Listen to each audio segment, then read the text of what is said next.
Si tiene la palabra ya para finalizar, la doctora Carla Enríquez, experta en objeción de conciencia, miembro de la Secretaría Técnica de MENASEA y profesora de la Universidad del Rosario, abogada de la Universidad del Rosario, cursa maestría en estudios sociales, coautora de publicaciones y experta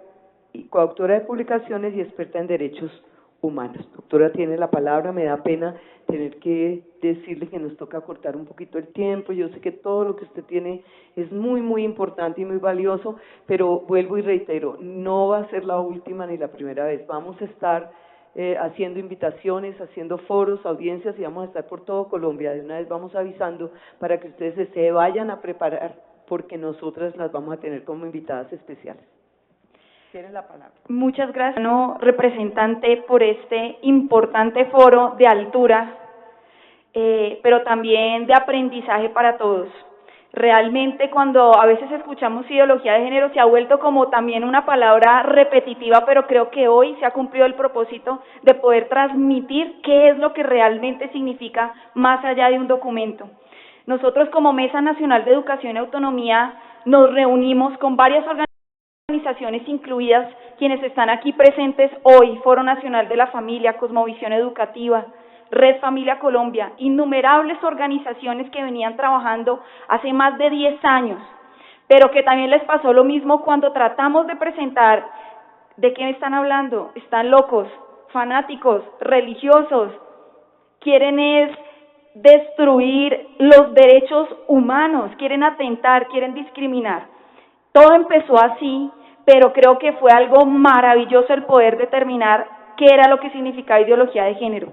Me gustaría iniciar esta presentación con algo muy importante también, que daba la apertura de la intervención de la doctora Ilva Miriam, en donde se considera la Biblia como un documento viejo que no tiene ningún valor intelectual. Pues bien, lo cito en una de los documentos tesis de maestría en filosofía de la Universidad del Rosario, del doctor aquí presente, Nayib Abu Fajer, maestría en filosofía magna cum laude, donde la cita más de 25 veces, y hace la siguiente apertura: escribir sobre la posibilidad de recuperar lo inconmovible cuando lo inconmovible es algo irrecuperable en términos humanos, escribir sobre el pasado que no es presente pero que quiere ser futuro, escribir sobre las lágrimas de la viuda y del huérfano, es decir, sobre la víctima que es realmente víctima, escribir sobre el extranjero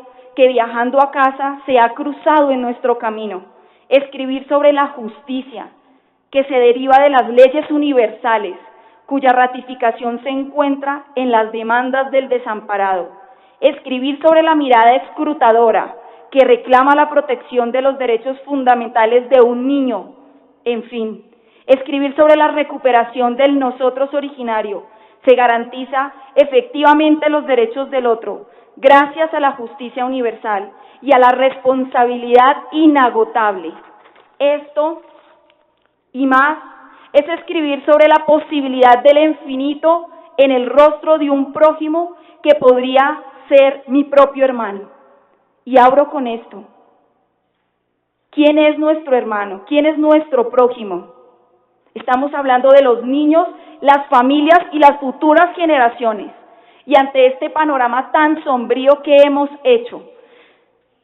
La Mesa Nacional de Educación y Autonomía se reunió inicialmente y preparó unas tutelas de carácter preventivo, que para aquellos constitucionalistas incrédulos que se les olvidó qué es la Constitución Nacional, dijeron: no se puede, porque aún no se han violado los derechos. Llevábamos más de 10 años con cartillas existentes en los colegios oficiales y con los niños haciendo ejercicios de autocomplacencia dirigidas por organizaciones transexuales. No es una cartilla de un mes ni hace un día. Esa cartilla es lo más decente en relación con las otras, y no solo cartillas, sino videos de cómo realizar ciertos actos sexuales explícitos, en donde el secretario de Educación en su tiempo Dijo, el problema no es el video que indica cómo masturbarse un niño, sino el problema es que está en lenguaje español. Eso fue lo que contestó. Se presentó una tutela preventiva y la Mesa Nacional reunida. Dijimos, si hay 300 colegios, que la puedan interponer 100 tutelas. Y los colegios dijeron, no tenemos tiempo. La interpusieron 3 colegios, pero ¿qué colegios? Más de 300 y 400 padres allí representados. Y hoy está aquí un padre valiente que es Edgar Garzón. Allí está. ¿Quién?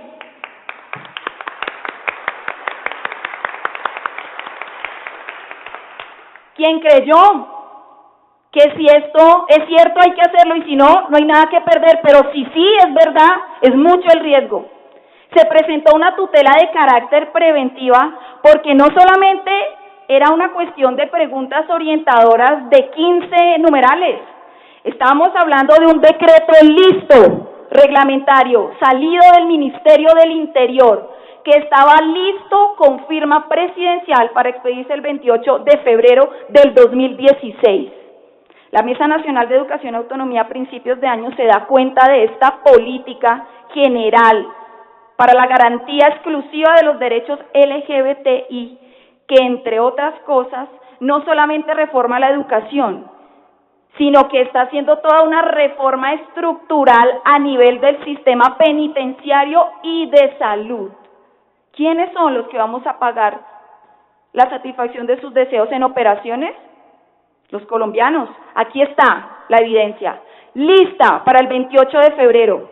Pero gracias a los padres valientes que presentaron esa tutela de carácter preventivo, es decir, les estaban advirtiendo a los magistrados y a todas aquellas entidades que estaban vulnerando, entre ellas la Presidencia de la República, Ministerio del Interior, porque no podemos olvidar la jerarquía de las normas, y contestan los jueces de la República, no hay ningún tipo de amenaza. Los derechos de la comunidad LGBTI, contesta el Ministerio de Educación, son de carácter absoluto y tienen que primar. Sube a segunda instancia porque se falló de carácter, aquí no hay problema. La tutela denegada. La voz de los padres acallados. ¿Qué hicimos? 12 personas en la Plaza de Bolívar, lloviendo con sombrillas. Allí estábamos. Empezamos 8 allí, 30 el 20 de julio, y lo que pasó el 10 de agosto, por un manifiesto de la constitucionalidad que le llega a una diputada, una joven mujer de 25 años, que creyó que esto sí es cierto. Y todos los padres que presentaron esa tutela de carácter preventivo y en donde sube al máximo tribunal, Consejo de Estado, y el Consejo de Estado dice, confirmo la decisión, aquí no hay ninguna amenaza y por el contrario hago una advertencia a los padres que tienen que respetar la Constitución y tienen que respetar la igualdad y que los derechos que tienen un límite. Esas fueron las respuestas de nuestros funcionarios del Estado. Pues bien, presentamos innumerables requerimientos al Ministerio del Interior, preguntando cuál era la investigación seria para esta clase de reformas. No contestaron. Le presentamos innumerables documentos al presidente Juan Manuel Santos. Nunca respondió. Por el contrario, tenía listo el decreto el 28 de febrero. Gracias a esas tutelas y a la presión, porque por el momento era mejor no expedirlo, se retira de la página oficial del Ministerio de Educación Nacional, en donde no solamente había una reforma en relación con uniformes, en relación con las categorías de identidad, de género, orientación sexual, en donde vayan en una calificación de L, G, B, T, I, en otros países ya va hasta el número 45, en donde ha ingresado la P, pedofilia. Si yo no tengo ningún límite para amar a otro hombre, ¿por qué tengo límite por la edad? Yo como hombre mayor puedo amar a un niño. Es mi identidad. es mi orientación. Y la pregunta importante para este escenario en donde se construyen las leyes, ¿de cuándo aquí una modificación particular se ha generado a través no solo de palabras y lenguajes, sino de siglas? L, G, B, T, I, que entre ellas mismas nada tienen que ver. ¿Cómo se ha legislado de esa manera? Simplemente sumando otra sigla más, ¿dónde se han abierto los debates? Los debates han sido en medios de comunicación, porque cuando en la Universidad del Rosario se abrió un debate formal a las organizaciones Colombia Diversa y la representante Angélica Lozano, con expertos académicos en estos temas, prefirieron quedarse en los micrófonos de los medios de comunicación malintencionados que ir al foro, porque dijeron que no asistían, estaban enfermos. Esa fue la justificación para no aceptar un debate serio como este. Pues bien, presentamos todos esos innumerables documentos, e incluido el manifiesto por la constitucionalidad. ¿Por qué se llama así? Porque todos nuestros derechos están incluidos en la norma de normas, en la Constitución Política Colombiana. Y no solo allí, sino que también instrumentos internacionales, como el Pacto Internacional de Derechos Civiles y Políticos, en donde me permito por el tiempo solamente leer uno de los artículos. Dice lo siguiente en el artículo 18. Toda persona tiene derecho a la libertad de pensamiento, de conciencia y de religión. La pregunta más profunda que uno se puede hacer, ¿qué es la libertad? ¿Y qué es la libertad de pensamiento? ¿Qué es la libertad de conciencia? Conciencia que viene del latín conciencia. Con conocimiento, es decir, que soy libre con conocimiento de actuar, pensar y decidir, y tener derecho a creer. No se nos olvide que el reconocimiento de los derechos humanos surge en el momento trascendental en donde una ideología se impuso por exterminar a un pueblo porque creía lo que creía y actuaba con base en sus convicciones en la Segunda Guerra Mundial. No se nos olvide. Derecho a la libertad de pensamiento, de conciencia y de religión, lo más profundo del ser humano. La doctora María Cecilia lo decía muy bien, no somos seres ajenos que dejamos nuestra fe en un baúl y salimos y luego volvemos por ella, sino que es el derecho a actuar con base en esa fe real. Este derecho entonces incluye la libertad de tener o adoptar religión o creencias de su elección, así como la libertad de manifestarla de manera pública o privada. No se nos olvide que hay una ley estatutaria, la ley 133, en la que dice que el Estado colombiano no es ajeno a los sentimientos religiosos de su pueblo. Entonces, como decía la doctora Iva Miriam, no hay que tener miedo, es que esto se está tornando muy religioso. ¿Y cuál es el problema? Está en la Constitución y es un derecho reconocido internacionalmente. Porque no se nos olvide 3 postulados de la agenda, llegando de Ginebra en Suiza. Es algo impactante ver cómo esto ha trascendido naciones que se gestaron precisamente con esos principios inconmovibles, eternos y gloriosos, en donde los postulados principales son la eliminación de todo concepto de cultura, familia, Estado y religión, porque se necesitan personas, pocas personas, por eso no es en vano escuchar el Fondo de Población de las Naciones Unidas, y pocas personas realmente manipulables. Entonces este artículo también nos va a decir que tengo ese derecho en privado, en público, en un culto, en la celebración de los ritos, de las prácticas y la enseñanza.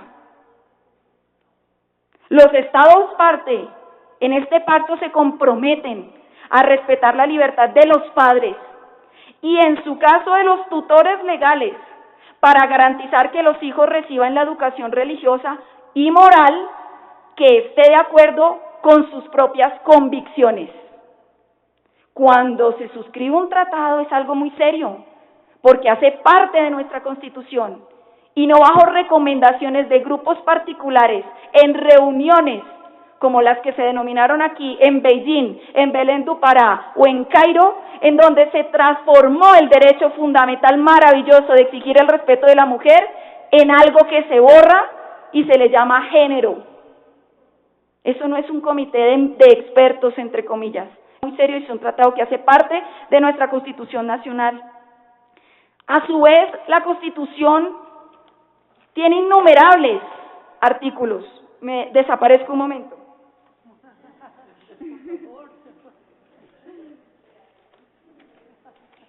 Esto hace parte de todo el escenario. Aquí lo que nos va a determinar es estos derechos fundamentales. Nos dice, por ejemplo, la Constitución: todas las personas nacen libres e iguales ante la ley. Es decir, que esa lucha por la igualdad también es una manipulación del lenguaje. La igualdad es imparable, lo que es imparable es el derecho real, constitucional de los padres. Porque nacimos libres, no nos hacemos libres, somos libres. Y esa libertad está reconocida en la Constitución. Entonces lo que es imparable es este movimiento real profundo, que no es algo casual ni coyuntural. Nacemos libres y recibiremos la misma protección y trato de las autoridades, los mismos derechos, y no seremos discriminados por razones de sexo, raza, origen nacional o familiar, lengua, religión, opinión política o filosófica, y el Estado promoverá las condiciones para que esto sea real y efectivo. Dice sexo, no ninguna orientación sexual. ¿Por qué entonces, a través de particularidades, incluso en el mismo escenario del Congreso de la República, se hacen modificaciones inconstitucionales? Por lo tanto, este manifiesto por la constitucionalidad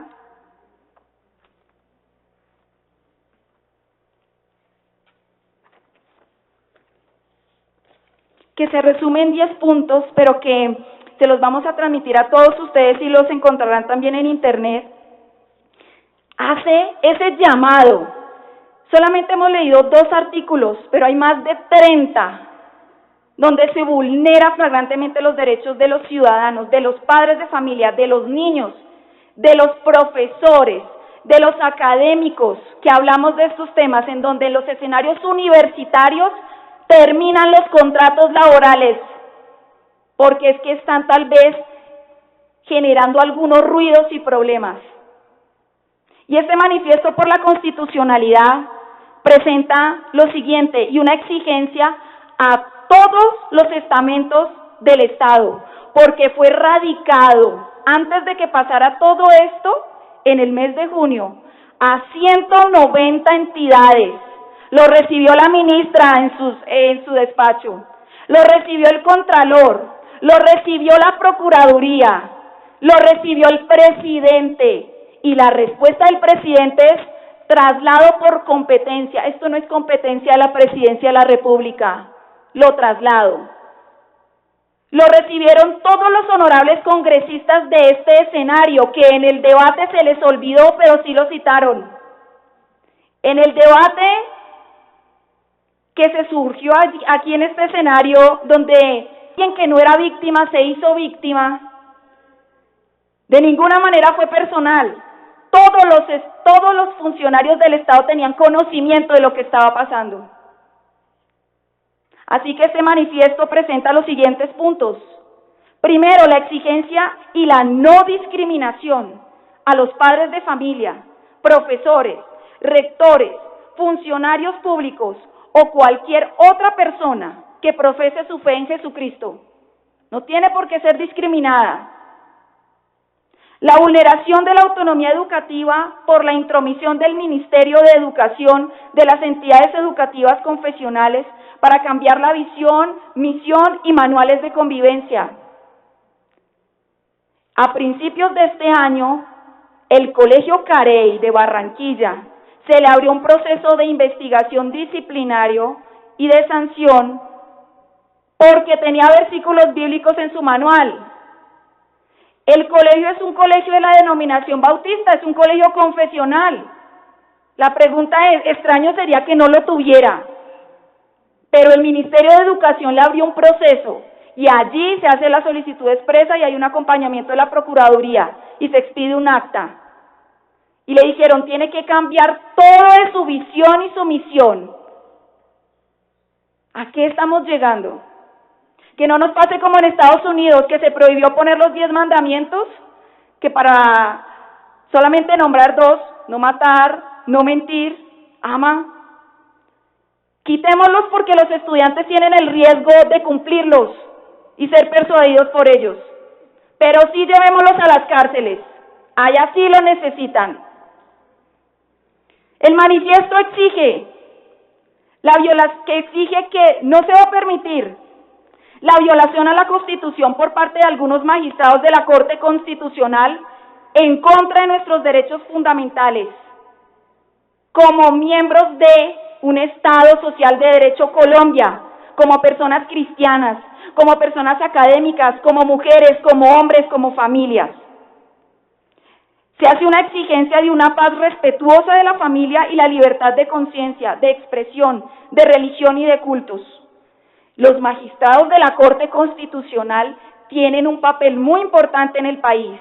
Y el primero es respetar la Constitución, no pueden actuar fuera de ella ni interpretarla, sino tienen que garantizar que se cumpla. En la autodenominada sentencia por la cual quieren modificar los manuales, que es la sentencia de un joven que por no tener una familia aconteció este escenario, dicen, es que la ley me está ordenando, es que hay un fallo de tutela, ojalá con esa misma efectividad cumplieran la sentencia T025 de desplazamiento, que ya ha aumentado más del 30%. Ojalá las sentencias las cumplieran de la falta de agua en regiones, del derecho de la mujer, del derecho de la familia. Pero, queridos ciudadanos colombianos, esa sentencia expedida por la Corte Constitucional es una sentencia inconstitucional. Está por fuera.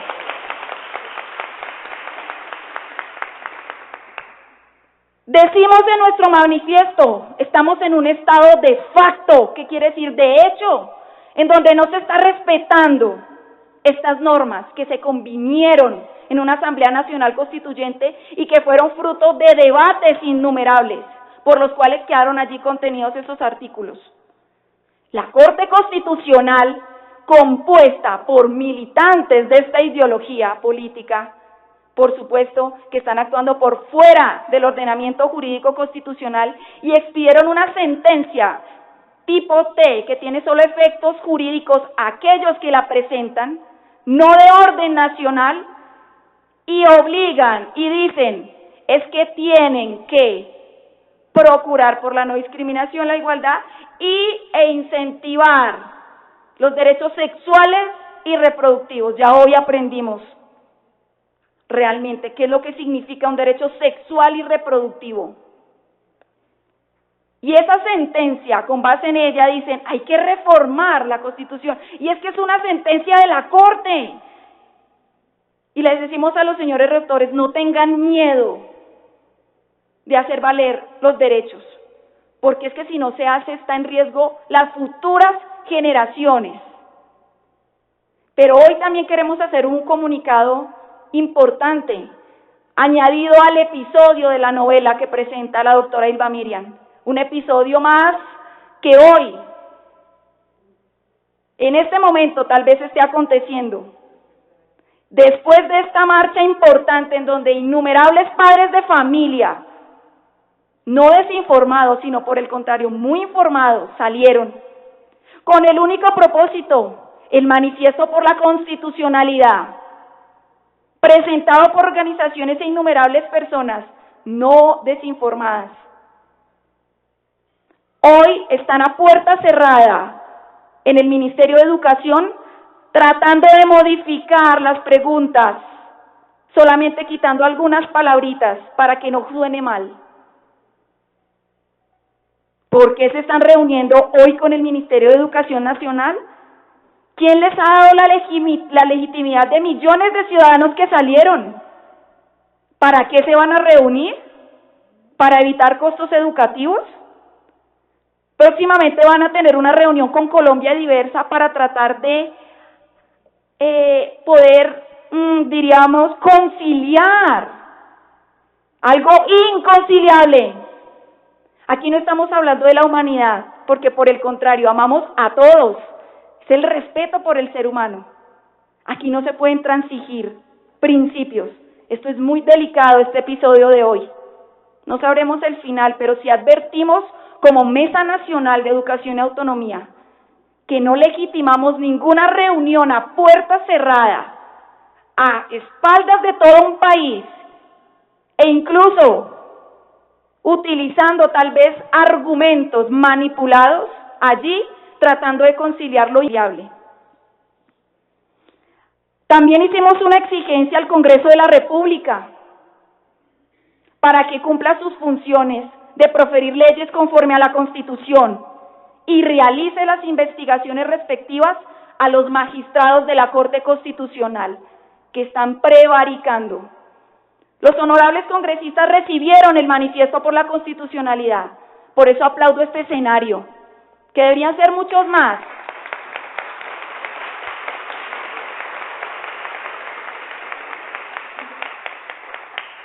Les dijimos a todos los funcionarios, tienen que cumplir lo que dice la Constitución, y quienes están en el Congreso tienen que hacer leyes justas, no bajo intereses particulares. La ley 1620 es una ley que no tiene ni siquiera la garantía de que los padres hubiesen participado en ella. Luego es una ley inconstitucional también, porque no se nos olvide que en la jerarquía normativa la Constitución es norma de normas y cualquier ley u ordenamiento o decreto que esté en contrario con ella se entiende inconstitucional y los jueces pueden inaplicarla y nosotros tenemos un derecho mayor aún, que esperamos no llegar a él, pero que lo tenemos y también está en la Constitución, que es la objeción de conciencia. Abstenerme de cumplir, así sea algo legítimamente expedido, una ley, porque esa ley está en contra de lo más profundo y lo más íntimo de mi ser, que es la libertad de conciencia, de la libertad de creer, de tener mis convicciones y creencias. Y si yo cedo a mi conciencia, cedo a mi ser. Y si un Estado me obliga a actuar en contra de ella, es un Estado totalitario. Se lo exigió al presidente Juan Manuel Santos que respete los derechos fundamentales a las familias colombianas de la comunidad cristiana, católica, todos los miembros, los ciudadanos colombianos. Se vio obligado por una movilización nacional. La pregunta es si no hubiera pasado eso, ¿hubiera respondido o trasladado competencia como lo hizo? Y la pregunta es, si él hizo ese pronunciamiento de que nunca se ha promovido, llevamos más de 15 años promoviendo la ideología de género, si no se va a promover y ni se promoverá, hoy, ¿qué hace el Ministerio de Educación reunido con asociaciones de colegios privados, tratando de modificar ciertas palabritas de esas preguntas orientadoras, por las cuales salimos todos a la calle?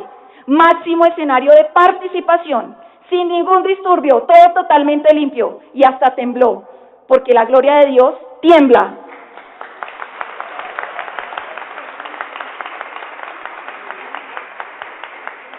Exigimos en este manifiesto los controles políticos y jurídicos y fiscales.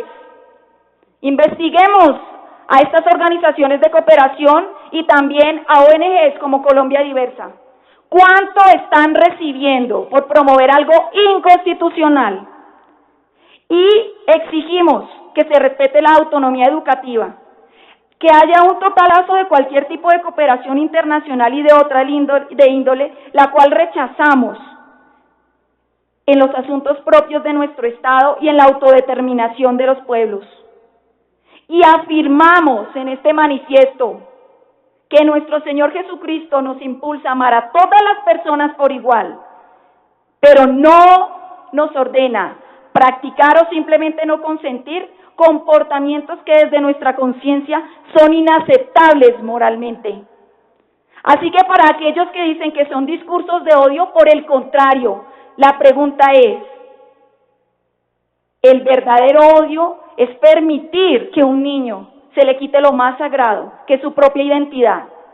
El verdadero odio es utilizar lo más inconmovible que debe ser la Constitución Nacional de un país para imponer ideologías. El verdadero odio es el que se vio en este debate, en este escenario constitucional del Congreso de la República, en donde no se contestó a ningún cuestionamiento ni ninguna pregunta. No estábamos en un show o un discurso político. Se había citado a una funcionaria del Estado que tiene la cartera de educación. ¿Y cuál fue la conclusión? Un escenario de me están discriminando, me están vulnerando, para limitar la libertad de expresión, la libertad de conciencia. Así que este manifiesto fue presentado a todos los despachos de estos funcionarios, que sigue innumerables acciones de todos los padres de familia. Se van a presentar acciones de tutela, se van a presentar acciones constitucionales de distintos ámbitos y también se incentiva a todos los miembros y a todos los ciudadanos colombianos a que utilicen los mecanismos de participación ciudadana, los verdaderos mecanismos en donde realmente se le consulta al constituyente primario, que es el pueblo, cómo debe ser una sociedad. Así que este manifiesto por la constitucionalidad, que de manera resumida hemos presentado aquí, está en los escritorios de todos los funcionarios, a quienes también les hacemos un llamado a que cumplan las funciones, y aquellos que fueron elegidos por el pueblo, que sean responsables de esos votos, pero también a quienes votamos, que seamos responsables por aquellos por quienes votamos, que no votemos por quien nos va a dar trabajo, ni por quien nos va a sacar de pobres, sino por aquellos que van a promover la verdadera ley profunda, que es la integridad del ser humano, que es el respeto de la familia, el respeto a creer, y que, como vimos en ese 10 de agosto, el Día Nacional del Derecho a la Libertad para Educar, y que hoy también invitamos a la representante Esperanza, que se pueda en este escenario del Congreso iniciar o hacer una iniciativa legislativa para que este 10 de agosto nunca se olvide y quede como el Día Nacional de la Libertad para Educar, que nunca se olvide. Y si tenemos que volver a salir, estemos dispuestos, porque eso no es algo sencillamente de un día, sino que esta es una batalla que estamos dispuestos a dar, y de la mejor manera, a la altura, a través de la Constitución Nacional, que para eso está. Muchas gracias.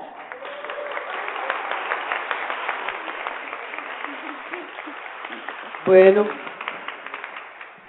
qué interesante ha resultado este foro, importantísimo para todos. Y yo quiero concluir diciendo algo de lo mucho que hablaron, tan importante. La doctora Yolanda, nuestra diputada, decía que esto eran advertencias. Y las advertencias no hay que tenerlas en poco. Es levantarnos y comprender nuestra responsabilidad y nuestro deber con la familia y con la educación de nuestras generaciones. Porque no solamente pensar en nuestros hijos, sino en los hijos de nuestros hijos. Porque la generación en Colombia será una generación correcta, una generación sana, una generación con ideales y con unos principios y unos valores. Todo lo que hoy escuchamos, muchos quizás no lo sabíamos, y la ignorancia nos hace errar y nos hace perder el norte. La gran labor y trabajo que está en este despertar y no callar es que los padres sepan y pongan en funcionamiento las herramientas que la ley nos da, y está hace muchos años esa ley, mucho tiempo, y tal vez no la conocen, por eso se cometen tantos errores. Esa ley nos ayuda a exigir los derechos que tenemos como padres sobre nuestros hijos, y también estar en la defensa de los niños en su inocencia, en una infancia protegida por sus padres y por su familia. Tenemos que avanzar y no ser indiferentes ante todo lo que está pasando en este país con respecto a muchas áreas, porque no es solamente la educación. Son muchas cosas que todos nosotros tenemos que ponernos al frente de la línea de batalla, pero a nuestros hijos no nos los tocan y nuestra familia no nos la destruye. Nuestra familia siempre será una familia compuesta por papá, mamá e hijos. Y quiero decirles algo, que este foro se llevará a cabo en todos los rincones de Colombia. Hoy siento la necesidad de hacerlo, porque necesitamos llevar este mensaje a los colombianos, que quizás hoy no fuimos pues la panacea, pero lo seremos, porque los buenos somos más que los malos. Vamos a hacer las mesas, una mesa permanente para la sensibilización de capacitación para padres y educadores, y lo vamos a hacer a nivel nacional. Vamos a ir por departamentos, municipios, pueblos, veredas, vamos que ir, y yo sé que nos vamos a convertir en un gran equipo por este país y por nuestra familia y por nuestros niños. Seguiremos construyendo una mejor educación para nuestros hijos. Hoy quiero darles las gracias a todas nuestras invitadas y nuestros invitados hoy. Gracias, porque sintieron el llamado en su corazón, la necesidad de estar compartiendo estos escenarios que los tenemos para nosotros y tenemos que usarlos. Gracias a todos, gracias por haber venido, gracias por haberse dejado invitar y porque se puso el querer, pero también el hacer. Todos queremos, yo creo que todo el mundo quiere que sus hijos sean bien educados, todas las personas, sus familias, pero necesitamos el hacer, porque no se nos quede esto en el querer, tenemos que llevarlo a un hacer. Muchísimas gracias a todos y que Dios los bendiga. Y a todos los televidentes también un saludo para sus familias y sus hogares. Gracias.